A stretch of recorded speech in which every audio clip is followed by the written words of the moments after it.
Second deck, helping you out in the bar, you'll find Addison. Behind me, driving us around today, we have Captain G, one of the finest captains of our fleet. Can we give her a round of applause?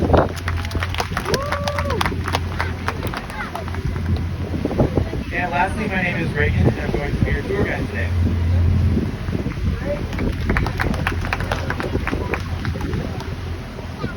The very first section of the river we are coming up to now is known as Millionaire's Row, or Millionaire's Colony. Around the turn of the century, many millionaires came up to this region, purchasing some of these islands and building 30 to 50 room summer house mansions. Some of these homes we will see on the tour today, while many others were destroyed.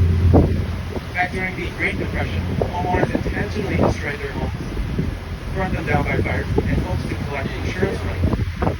But after burning down their homes and going to collect that money, they realized the insurance company didn't have any money either. The first island off to your left-hand side is called Cherry Island, and the large green home at the foot of the island is called the Twin Pine Tree House. There once stood an identical mansion right next to it. You can see the stone foundation of it that does have a bay.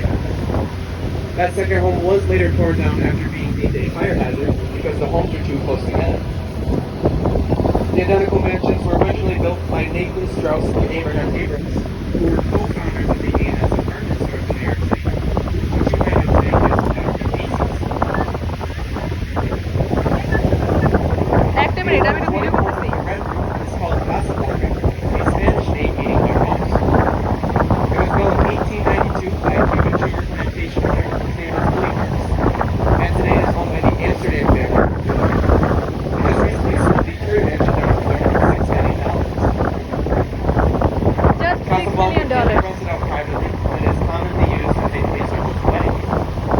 Wow. Beyond Casablanca, you'll see the unusual seawall with the statues of the dragons, lions, griffins, as well as those white painted eagles. Those were all built in place there during Prohibition. The statues were said to ward off evil alcohol spirits coming over from Canada. And then those eagles, they helped oil lanterns. When the lanterns were lit, it signaled war orders to tell they were safe to transport alcohol across the border.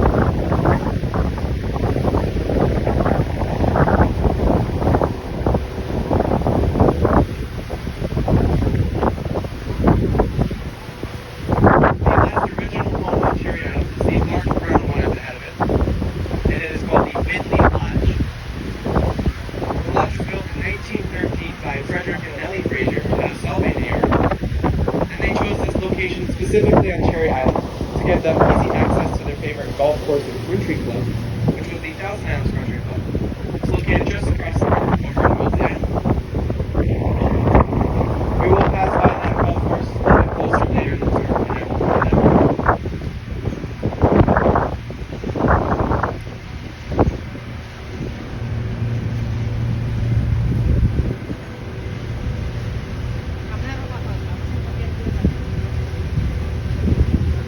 Wow. Coming up on your right-hand side, there is a much smaller island, completely void of structures, and that is called Devil's Island. It looks pretty boring, but as we make our way around it, look towards the waterline, you will see a small opening. That is the opening to a cave that extends 30 feet into the island. The notorious river pirate Bill Johnson was hidden in that cave for 3 days and 3 nights after burning and sinking the British Smith steamer called the Sir Robert Peel. This was during a time period known as the Patriots War of 1837. Johnson was captured in that cave a few days later after authorities followed his daughter Kate to the island, who was bringing him supplies. Johnson was tried, convicted, and sentenced to life in prison for the crime of treason. After serving a few short years of that sentence, however, he was granted a special pardon and release, and that came with the condition that he become the first caretaker of the newly constructed lighthouse, which is just a few miles upriver in Fisherville. Johnson remained at that lighthouse for the rest of his life, where he passed away in 1952. Over on the left-hand side is Cuba Island. It gets its name because when viewed from the air, it does resemble the island nation of Cuba. And then back over on your right-hand side, we are passing by Wawanat Island. That lighter colored boathouse is an original structure built around the 70s. The larger, more modern home That sits on the original foundation of the famous hotel and restaurant called the Wawanat Inn, which was destroyed by fire in the 70s.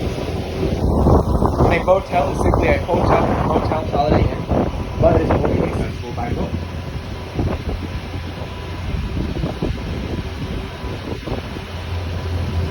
Currently, everything on your left-hand side is mainland U.S., and more specifically, Keewaydin State Park. Keewaydin is the headquarters of the 26 state parks in the Thousand Island region, and was originally some of these structures built around that time do still remain, such as the stone wall and stone gazebo along the shore. Since its original completion, many things have been added. Today in the park you can find campsites, playgrounds, and Olympic-sized swimming pool, as well as their very own marina.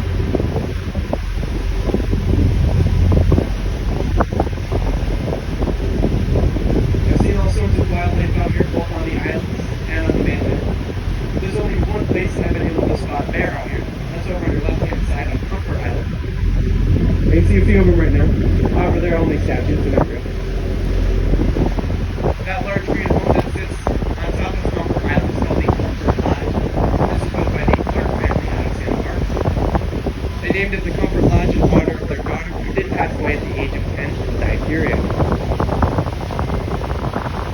Now, way off to your left, in the distance, there's a large bridge. It'll be behind us as we complete this turn. That is the first of the 5 spans of the Thousand Island Bridge system. That one is the largest of the 5, but it's also the only fully American span. It's known as the American Suspension Span, and it connects mainland U.S., which is now on your right-hand side, to Wellesley Island on your left. Wellesley Island is one of the largest islands in the region. It is the second largest overall and the largest American island, being 7 miles long and 4 miles wide at its largest point.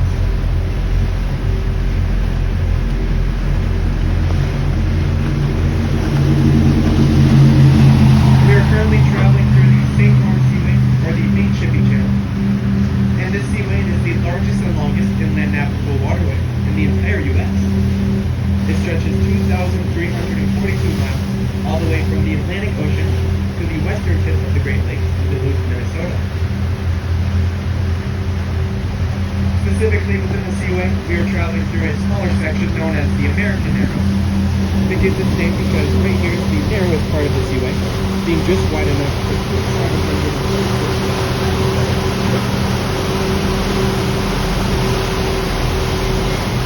There are two types of oysters that we have within the seaway, the salties and lakers. The salties, they're a little bit shorter, still very massive, and they have more pointed bows, and that allows them to safely travel through this seaway and out into the ocean. Lakers, on the other hand, they're a lot longer, with more rounded bows, and they only travel through the seaway. We are crossing over one of these ships right now. It is a shipwreck though, about 150 feet below us, and it is the 640-foot Canadian liner called 4A Joddrey. The Joddrey sank in November of 1971 during a blinding snowstorm when it struck Pullman Shoal. The Coast Guard stationed nearby, just off to your left-hand side, the crew members on board were able to safely rescue the mainland.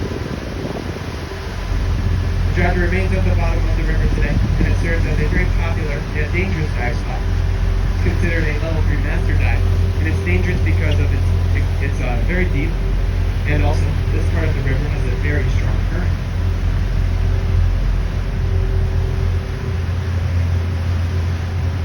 The home off to your left with the Grand Stone Wall, that's on Wellesley Island, that is called Cobalt Hall. This was once owned by Mrs. Clover Bull, who was the last surviving grandchild of George Bull. The home recently sold in 2021 for $3.1 million to the grandson of E.J. Noble, and E.J. Noble was the inventor of Lifesaver Candy. The next island on your left is called Pullman Island, or Castle Rest. Mr. George Pullman, the inventor of the sleeper-style railroad car, once owned the island. Back in 1872, he hosted a week's vacation for the President of the United States, Ulysses S. Grant. And at the time, there were no structures on the island, so the President and company camped there in tents. Mr. George Pullman, he had a castle on the island at one point, but he did later tear it down during a tax dispute with the Crown of Alexandria Bay. And a little bit more of the distance on your left, the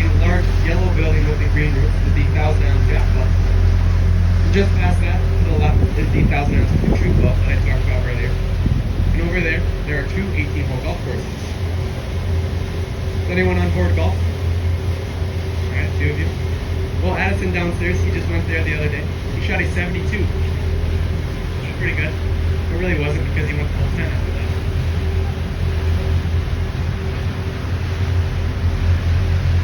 The island with the large green home on your left is called Nobby Island. If you look up towards the upper portion of the home, you'll see some unusual stone pillars. Those are made of pink Laurentian granite, which were drawn up directly from the bottom of the St. Lawrence.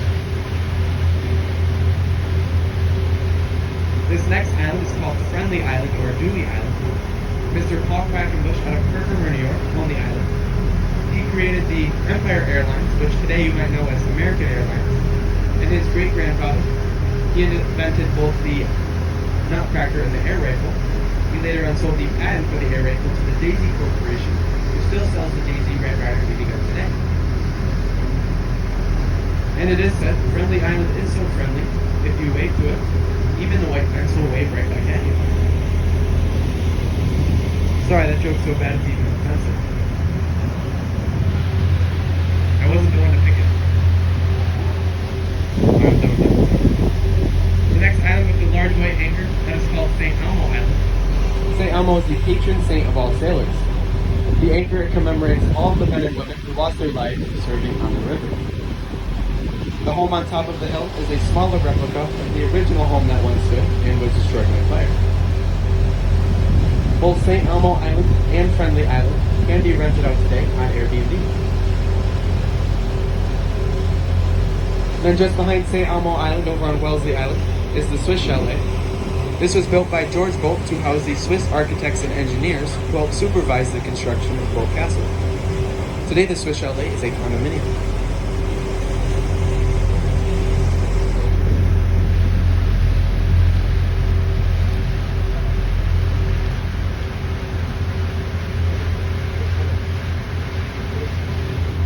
We are starting to approach what many consider the highlight of any tour out here in the Thousand Islands, and that is Bolt Castle, located on Hart Island.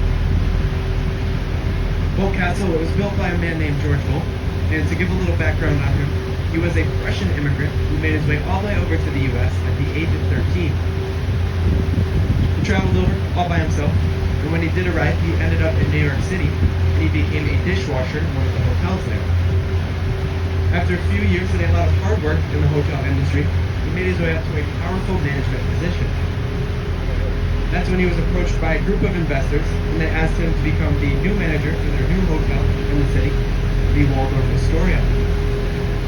George gratefully accepted the offer, and he ended up becoming very close with one of the investors' daughters. Her name was Louise.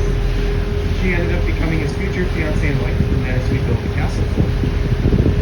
Together they made a fortune in the hotel industry, and that is how they got the wealth to purchase the island and build Bolt Castle.